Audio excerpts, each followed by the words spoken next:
हरिः ओम्।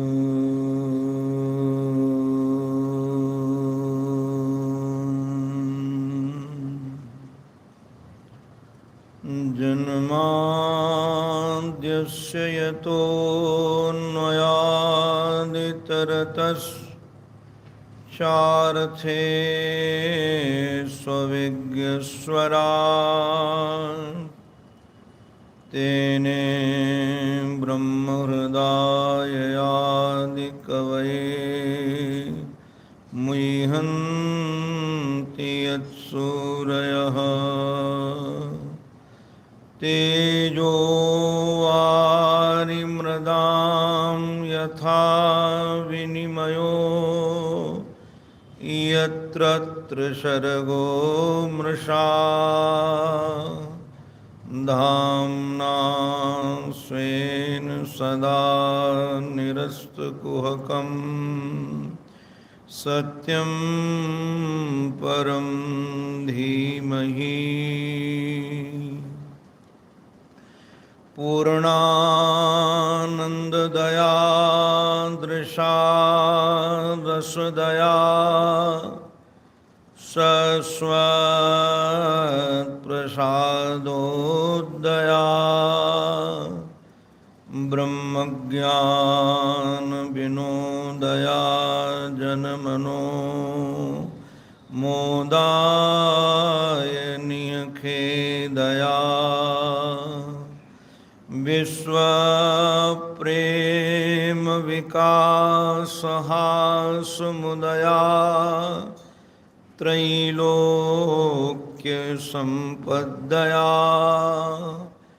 पूर्णानन्ददया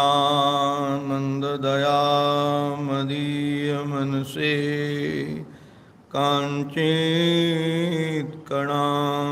यच्छतु।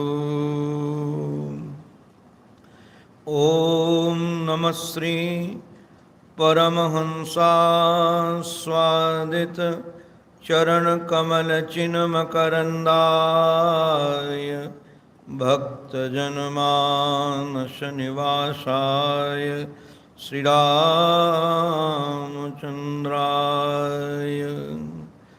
कृष्णाय वासुदेवाय हरये परमात्मने प्रणतक्लेशनाशाय गोविन्दाय नमो नमः। श्रीमन्नारायण नारायण नारायण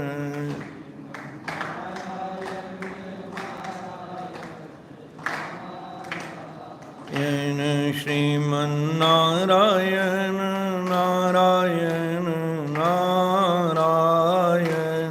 श्रीमन्नारायण सद्गुरु नारायण नारायण नारायण सद्गुरु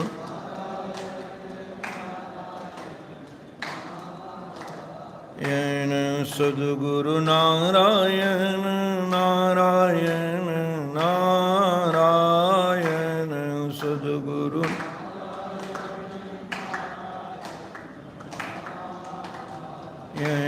श्रीमन्नारायण नारायण नारायण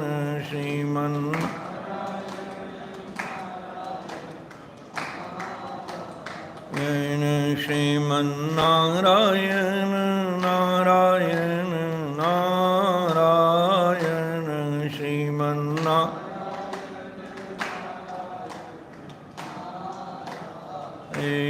बोलो भक्तवत्सल भगवान की, सद्गुरुदेव भगवान की, श्री नृत्य गोपाल भगवान की जय जय श्री राधे।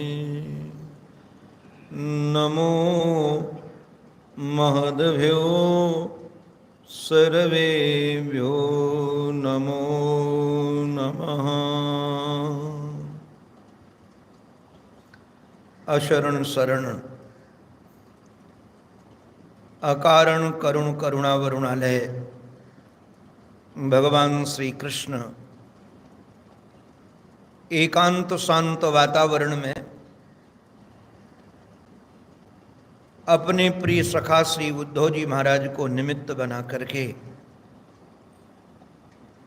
अपने संपूर्ण जीवन का सार, संपूर्ण शास्त्रों का सार प्रस्तुत कर रहे हैं। आप सब जानते ही हैं, भगवान श्री कृष्ण का जीवन रस से परिपूर्ण तो है ही, किंतु उनका जीवन शिक्षा से भी परिपूर्ण है, ज्ञान से भी परिपूर्ण है।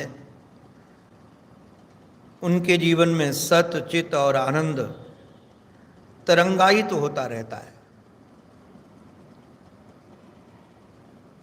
गुरुजनों के द्वारा सुनी हुई आयु का वर्णन कर रहा हूं, किंतु वैसे तो आयु के चिंतन की और जानने की कोई आवश्यकता नहीं है। कौन सी बात किस उम्र में कही गई है इसका बहुत ज़्यादा महात्म नहीं है। बात यदि काम की है तो बालादपि सुभाषितम, बालक के द्वारा कही हुई बात भी स्वीकारनीय है, और काम की बात नहीं है तो भले ही किसकी दाढ़ी सफ़ेद हो गई हो, भले ही बहुत वयोवृद्ध हो गया हो, किंतु विषय लंपट हो और वह विषय की चर्चा कहे कि मेरे जीवन का अनुभव है, बिना पैसे के काम नहीं बनता है, मेरा जीवन का अनुभव आदि आदि कह करके आपको बताने लगे, तो बहुत ज़्यादा महात्म नहीं है। इसलिए बालादपि सुभाषितम, श्री कृष्ण का जीवन पूर्ण जीवन, आप किसी उम्र की चर्चा ले लीजिए, उसमें कहीं न कहीं ज्ञान की, वैराग्य की आपको सुनने और जानने को मिलेगी। जिन्होंने लगभग 90 वर्ष की आयु में श्री कृष्ण ने जो अपने अर्जुन को निमित्त बना करके गीता का संदेश दिया, जिस संदेश की चर्चा सारे विश्व में है, दुनिया के सभी फिलासफर, लगभग दार्शनिक लोग उसको स्वीकार करते हैं, उसकी चर्चा करते हैं। वही श्री कृष्ण अपने जीवन के अंतिम पड़ाव पर, हम देखते हैं जैसे जैसे आयु बढ़ती है वैसे वैसे अनुभव भी बढ़ता है। तो अब ये जीवन का अंतिम पड़ाव है। अब भगवान यहाँ से अपनी लीला का स्मरण करके जाने की तैयारी में है। तो जीवन का सार सर्वस्व यह बता रहे हैं श्री उद्धव जी महाराज को निमित्त बना करके कि जीव को यदि सुखी रहना है तो अपने जीवन में सतोगुण की वृद्धि करनी चाहिए, रजोगुण और तमोगुण से दूरी बनाओ और सतोगुण में प्रवृत्त हो जाओ। तो कहा सतोगुण कहते किसे हैं, कल हम सब श्रवण कर रहे थे। जो वृद्ध महापुरुष हैं, जिसकी वो प्रशंसा करते हैं, ये करनी है, वह सतोगुण है। जिसकी वह निंदा करते हैं वह तमोगुण है, और जिसकी वह न निंदा करते हैं न प्रशंसा करते हैं वह रजोगुण है। तमोगुण की तो निंदा है। रजोगुण में कई बार मौन धारण कर लेते हैं महत्पुरुष लोग। तो वृद्ध पुरुष जो शास्त्रज्ञ हैं, वृद्ध माने महर्षि ने कहा कि आप लोग ये मत समझ लेना कि कोई सफ़ेद दाढ़ी दिखा करके कहे कि हम तो बूढ़े हैं, हमारी बात मान जाओ। कई लोगों को महाराज बाल सफ़ेद होने का भी अभिमान होता है। वो मैंने कभी सुनाया होगा, पूज्य स्वामी जी महाराज के साथ में जब हिंदुजा हॉस्पिटल में मान जी महाराज एडमिट थे, तो एक ड्राइवर गाड़ी लेकर के जाता था। तो पीछे से कोई ड्राइवर बहुत ज़्यादा हॉर्न बजा रहा था, तो उसने अपना दरवाज़ा खोला और खोल करके अपने बाल दिखाए पीछे वाले को। और फिर दरवाज़ा बंद कर लिया। तो मुझे तो समझ में नहीं आया। मैंने बाद में उस ड्राइवर से पूछा कि बार बार दरवाज़ा खोलकर बाल क्यों दिखा रहा था। बोले कि उसको दिखा रहा था कि बाल हमने काले कर रखे हैं किंतु अंदर मेरे सफ़ेद हैं। मैं गाड़ी चलाते चलाते हमारे बाल सफ़ेद हो गए हैं, तो हमें सिखाता है गाड़ी चलाना। तो हमको लगा कई बार ये भी अभिमान हो जाता है कि हमारी आयु ज़्यादा है। तो यहाँ वृद्ध का जो वर्णन है वह आयु वृद्ध का वर्णन नहीं है, शास्त्र वृद्ध जो ज्ञानी पुरुष हैं।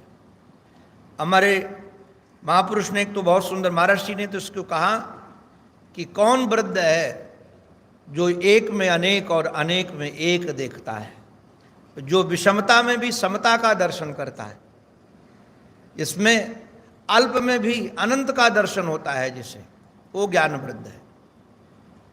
जिसकी दृष्टि ब्रह्म से परिपूर्ण हो गई है, अर्थात जिसकी दृष्टि में अब दूसरा कोई है ही नहीं, ऐसी विषम दृष्टि वाला वृद्ध है, चाहे भले उसकी उम्र कम हो। तो ऐसे महापुरुषों का जो वाक्य है वह प्रमाण मान करके अपने जीवन में सतोगुण की ओर बढ़ जाए। कल मैंने निवेदन किया था 10 स्थान सतोगुण की वृद्धि के लिए भगवान ने यहाँ बताए हैं कि इनका संग करने से निश्चित रूप से हमारे जीवन में सतोगुण की वृद्धि होती है। किंतु सतोगुण के लिए ही नहीं है, यही सतोगुण बाद में सतोगुण को समाप्त होकर के वो भी शांत हो जाता है, उसकी भी आवश्यकता नहीं है। यहाँ पर भगवान ने एक उदाहरण दिया है कि वेणु संघर्षजो वन्नी, जैसे जंगल में संघर्षण से बांस में आग लगती है, वह संघर्षण जो घिसा हुआ मामला जिससे घिसने के कारण आग लगी, तो जिस बांस से लगती है उसको तो जलाती ही जलाती है, किंतु वन को जलाकर राख कर देती है। ऐसे ही सतोगुण से रजोगुण और तमोगुण तो समाप्त होता ही होता है, बाद में ये भी शांत हो जाता है। इस प्रकार से महाराज भगवान ने जब वर्णन किया तो श्री उद्धव जी महाराज ने एक प्रश्न किया। अब ये श्रोता कोई सामान्य श्रोता तो है नहीं, ये कोई सामान्य पुरुष भी नहीं है। तृतीय स्कंद में भगवान स्वयं कहते हैं कि अण्वपि मन न्यूनो, श्री उद्धव जी महाराज मेरे से अणुमात्र भी न्यून नहीं है, क्योंकि इनको विषयों ने कभी रौंदा नहीं है, अर्थात ये विषय उन्मुख कभी हुए नहीं हैं। इनके जीवन में कभी विषय की किंकर्यता नहीं आई, ये विषय किंकर कभी हुए नहीं है, इनके जीवन में विषयों की गुलामी कभी नहीं आई है। ऐसे श्री उद्धव जी महाराज कहते हैं बिंदन्ति मर्त्या प्रायेण। हमारे महर्षि कहते हैं विदंती भी है और पाठ भेद है यहाँ। बोले हमने तो विदंती ही पाठ बचपन से पढ़ा है, तो कहने का अभिप्राय यहाँ कथयंती भी है, कहते भी लोग हैं, और अनुभव का ये विषय भी है कि प्रायः विषय से जो दुख मिलता है ये लोग जानते हैं, किंतु उसके बाद विषयान पद मापदा, आप विषयों से आपदा मिलती है रजोगुण और तमोगुण से परिणाम में। अभी महाभारत को हम लोग श्रवण कर रहे थे, अधर्म पथ का पथिक कई बार पद प्राप्त कर लेता है, प्रतिष्ठा प्राप्त कर लेता है, यश प्राप्त कर लेता है। मूल में चिंतन हम लोग सुन रहे थे, किंतु ध्यान दीजिएगा भले पद प्राप्त कर लेता है, बाद में वह समूल नष्ट हो जाता है। तो बुद्धिमान व्यक्ति वर्तमान पर दृष्टि रख करके भी भविष्य पर भी दृष्टि रखकर चलता है कि परिणाम क्या होगा इसका।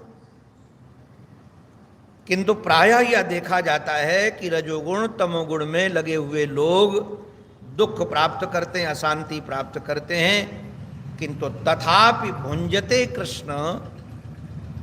हे श्री कृष्ण, ये संबोधन भी बड़ा रसीला है श्री उद्धव का। हमारे चित्त को आकर्षित करने वाले, हमारे मन को आकर्षित करने वाले, हमारे मन में रमण करने वाले श्री कृष्ण एक बात हमारे चित्त में उठ रही है कि भुंजते तत् कथम, उसके बाद भी परिणाम में देखते हैं लोग दुख पा रहे हैं। अब देखो, राग द्वेष करने वाले दोनों में दुख पाते ही हैं। ऐसा कौन व्यक्ति है कि राग द्वेष करके सुखी रहे? अगर किसी से राग करोगे तब भी दुख मिलेगा, क्योंकि जिससे राग होता है लगता है वो दूर न जाए, और दूर जाता है तो दुख होता है, दूर जाना ही है। और जिससे द्वेष होता है वो हमारे नज़दीक ना है, उसको आंखों से देखना पसंद नहीं करते, किंतु कई बार उसके साथ ही रहना पड़ता है। तो रागत द्वेष से महाराज, ये राजगत द्वेष रजोगुण का ही खेल है। तो रागत द्वेष करने पर देखने में मिलता है कि परिणाम में सब दुखी ही होते हैं, किंतु उसके बाद भी लोग रागत द्वेष करते ही हैं। महाराज, इसका कारण क्या है? और उदाहरण बड़े 3 दिए हैं इन्होंने। वैसे तो विचारने पर गति तीनों की एक जैसी ही है, किंतु 3 कहा गया इसलिए इसके तीनों के अलग अलग भेद करने हैं। विषयों में कैसे रमण करते हैं 3, किस प्रकार से तीनों के समान लोग रमण करते हैं? एक तो महाराज कुत्ते के समान, दूसरे गधे के समान, और तीसरे बकरे के समान। अब कुत्ता और गधा और बकरा, वैसे तो विषयों में लगभग तीनों की एक जैसी गति है। कैसे 3 जैसे गति है? कुत्ता भी काम किंकर ही है। महाराज, जब वह काम उसके चित्त में अविष्ट होता है तो कुतिया उसको काटती भी है, और महाराज दूसरे कुत्ते भी मारते हैं, किंतु तब भी वह काम किंकर घूमता रहता, बिना खाए बिना पिए ऐसा बावरा होकर घूमता है, कुछ पूछो नहीं। ऐसे ही महाराज गधे की गति है। गधा जब विषय भोग करने के लिए गधी के पास जाता है तो वो पैर मारती है, ऐसे पैर मारती है कि कई बार जबड़ा टूट जाता है, किंतु उसके बाद भी वह उसी के पीछे पीछे घूमता है। और यही दशा बकरे की भी है। बकरा भी काम किंकर बन करके महाराज पीछे पीछे दौड़ता है। किंतु 3 एक जैसे ही उदाहरण किस लिए दिए गए तो उसका थोड़ा भेद कर देते हैं। टीकाकार भेद ये करते, महर्षि ने भी भेद किया इसका। ये जो कुत्ता होता है, बार बार डंडे पड़ते हैं तब भी वहाँ जाता है, बार बार भगाया जाता है तब भी कुत्ता वहाँ जाता है। और गधा महाराज पीटने पर भी वहाँ जाता है। और जो बकरा होता है, जिसकी बलि देनी होती है, उसको खूब खिलाते हैं, तो वो महाराज जानता है कि मारे जाएंगे, किंतु उसके बाद भी भूल जाता है और केवल भोग में लगा रहता है। मौका मिलकर भागने का मौका मिलने पर भी भागता नहीं है। बकरे को कई बार मौका मिलता है कि भाग जाए, किंतु खान जो महाराज बादाम काजू पिस्ता उसको खिलाए जा रहे हैं, उसके कारण वो भागता नहीं कि कहाँ मिलेगा ये खाने को। तो वो विषय किंकर बन करके फंस करके वहाँ रह जाता है। महाराज, ये सब परिणाम पर दृष्टि होने पर भी ये क्यों लोलुपता इनके जीवन में काम किंकरता आ गई है, इसका कारण क्या है? हम सब इस बात को जानते हैं, किंतु उसके बाद में भी कहते भी हैं और फंसते उसी में हैं। हम लोगों की दशा तो महाराज वैसी हो गई जैसे वो जाल में फंसे हुए तोते बोलते थे, बहेलिया आएगा, जाल बिछाएगा, दाना डालेगा, किंतु हम नहीं फंसेंगे। सब यही बोलते थे जी। बहेलिया आया, उसने देखा कि प्रत्येक डाल पर बैठा हुआ पक्षी यही बोल रहा है कि बहेलिया आएगा, जाल बिछाएगा, दाना डालेगा, किंतु अपने नहीं फंसेंगे। सोचा कि हमारा व्यापार चौपट हो गया, अब तो कोई पक्षी आएगा नहीं जाल में। फिर सोचा कि कहते कहते हैं कि ये जानते भी समझते हैं। जाल डाला, दाना डालकर जाल डाला, सब पक्षी फंस गए। और पिंजरे महाराज उसमें जाल में फंसे भी तब भी यही बोलते थे। ऐसा नहीं कि फंसने के पहले बोलते थे, फंसे हुए भी यही बोलते थे, बैली आएगा, दाना डालेगा, जाल बिछाएगा, हम नहीं फंसेंगे। किंतु बोलने के बाद भी फंसे हुए हैं। उसमें कारण क्या है? ये क्यों फंस जाता है व्यक्ति इस माया के चक्कर में? ये रजोगुण तमोगुण का परिणाम दुखदाई है, किंतु उसके बाद भी उसी का किंकर बनकर उससे छूटने का प्रयास क्यों नहीं करता? कारण क्या है? तो हमारे श्री भगवान बता रहे हैं, अहमित्यन्यथा बुद्धि प्रमत्तस्य यथा हृदि उत्सर्पति रजो घोरम ततो वैकारिकम मनः। प्रमत्तस्य यथा हृदि, अधिकतर लोग प्रमत्त हैं, नशे में है, नशे में। और जब व्यक्ति नशे में होता है उसे सच्चाई का बोध नहीं होता। हमने बचपन में एक श्लोक पढ़ा था श्री भरथरी का, उनके 3 शतक प्रसिद्ध हैं भ्रातृहरि के। नीति शतक है, वैराग्य शतक है, श्रृंगार शतक है।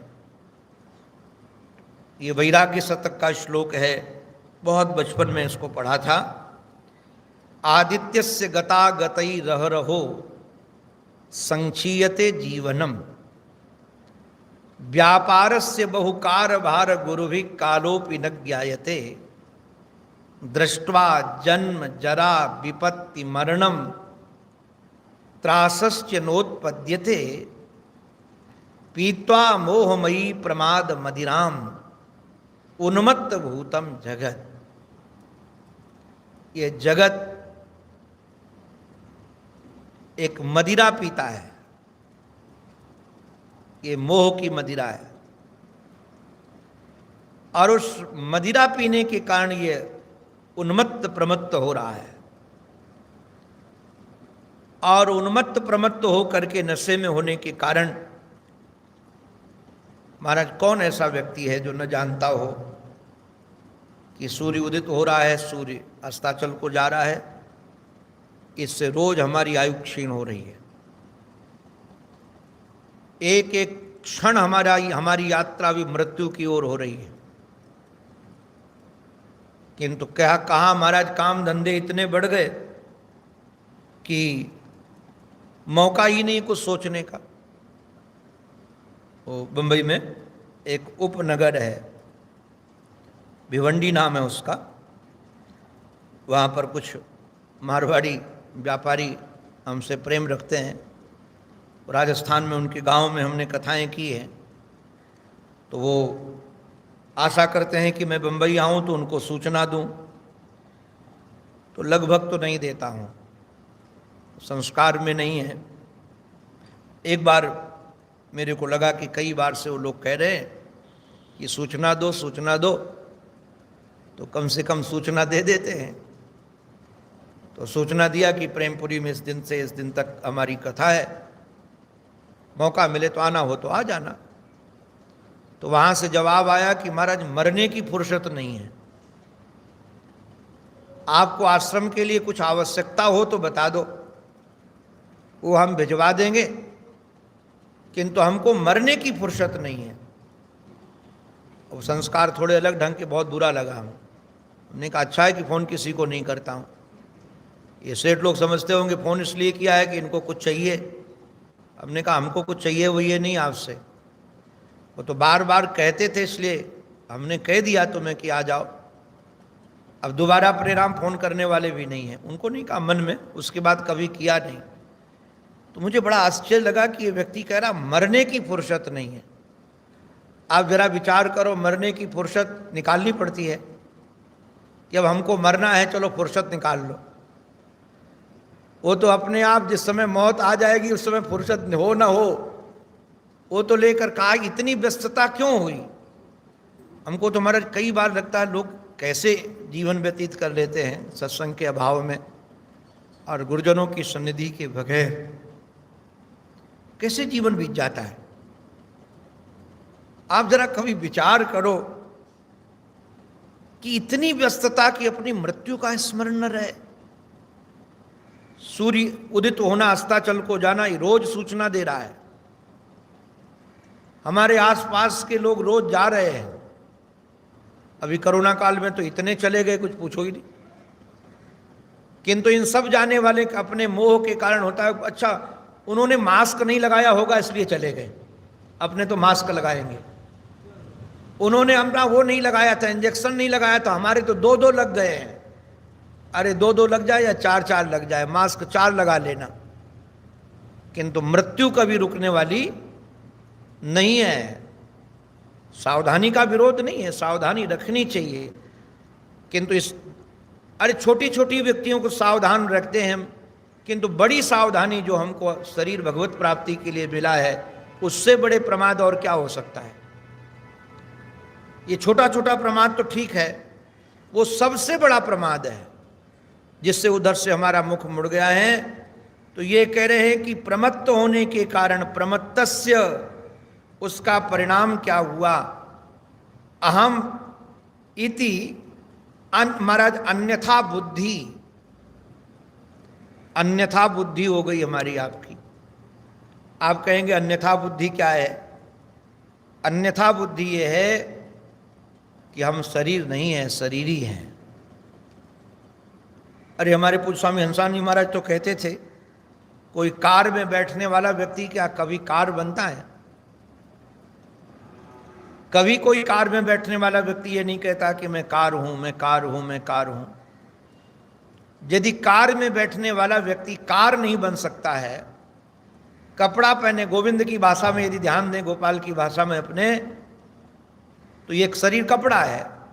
कपड़ा पहनने वाला कभी कपड़ा नहीं बन सकता है। आप इतने वर्षों से कपड़े पहनते हो, आप कभी पैंट नहीं बने, कभी कोट नहीं बने, कभी टाई नहीं बने, कभी अचला नहीं बने। तो यदि ये नहीं बने तो फिर शरीर कैसे बन सकते हैं? ये अन्यथा बुद्धि है, ऐसी अन्यथा बुद्धि है। हमारे महर्षि ने तो कहा कि जैसे जब कोई पुरुष मिलिट्री में चला जाता है और उसको हमारा शिक्षा दी जाती है कि तुम मिलिट्री मैन हो, एक सैनिक हो, राष्ट्र की रक्षा के लिए तुमको हंसते हंसते अपने छाती पर गोली ले लेना है। अब उसको महाराज ऐसी संवित बन जाती है कि मैं सैनिक हूं, मैं सैनिक हूं, और वो सैनिक की ऐसी संवित बनी हुई है उसके आधार पर अपने जीवन को निछावर कर देता है। अरे ये भी तो संवित है कि तुम पति हो, ये भी संवित है कि तुम पत्नी हो, ये भी संवित है कि तुम पुत्र हो, ये भी संवित है कि तुम पुत्री हो, ये भी आरोपित है। ये जितने संबंध हैं सब आरोपित हैं, और ये सब शरीर के कारण आरोपित हैं। इसका मूल कारण शरीर है। तो जैसे आपने शरीर के प्रति मैं बुद्धि की,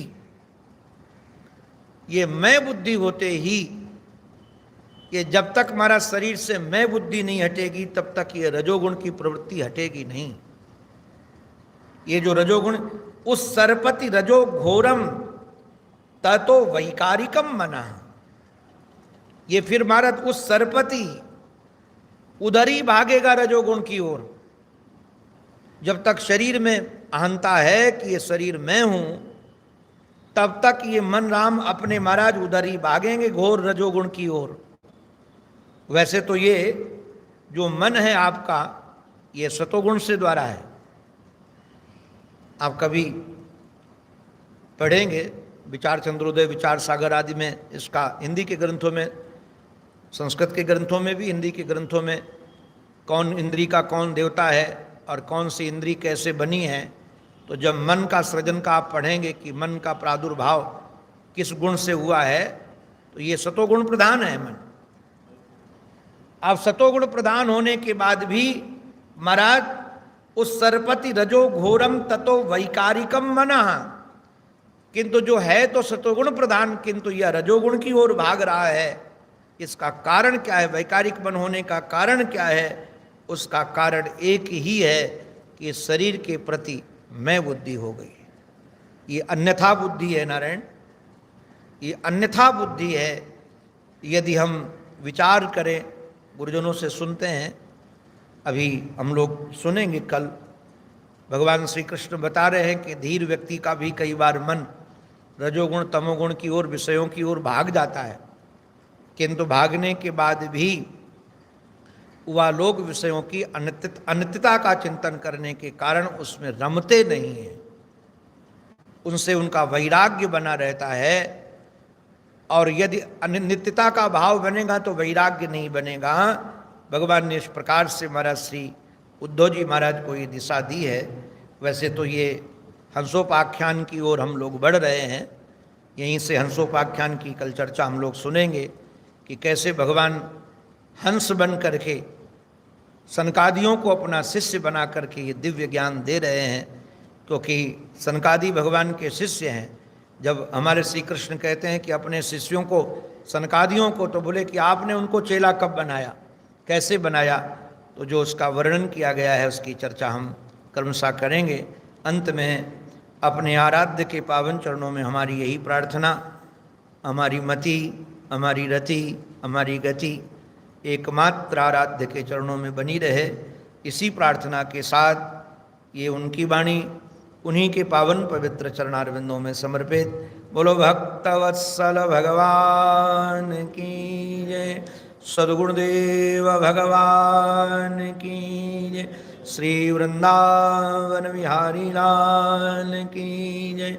जय जय श्री राधे, जय जय श्री राधे, जय जय श्री राधे।